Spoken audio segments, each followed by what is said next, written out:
कुलभूषण श्री राम कुशल से हैं।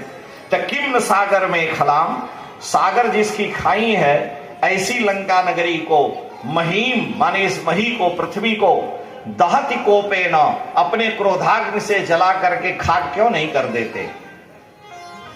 महीम कुशली यदि का कुस्तः किंग सागर में खलाम, महीम दहति कोपे न युगांताग्निर्वोत्थित, प्रलयकालीन अग्नि की तरह से, प्रचंड अग्नि की तरह से इस लंका को जला करके खाक कर देना चाहिए राम जी को, क्यों नहीं कर देते। हनुमान जी ने कहा तो मैं तो इसीलिए आया हूं। जामोंत ने कहा पता लगाने को आप कर रही, लंका जलाने को दोनों काम करेंगे।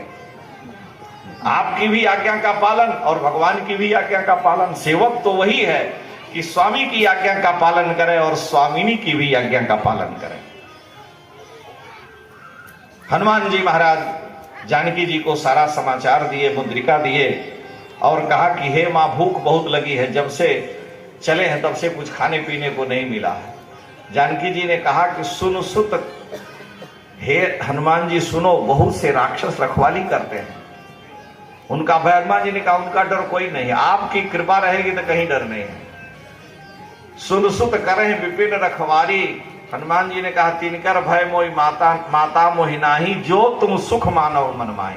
आप प्रसन्न रहो कि हम वाटिका उजाड़ेंगे, आप नाराज ना होना। उन्होंने कहा जितना चाहो सो करो।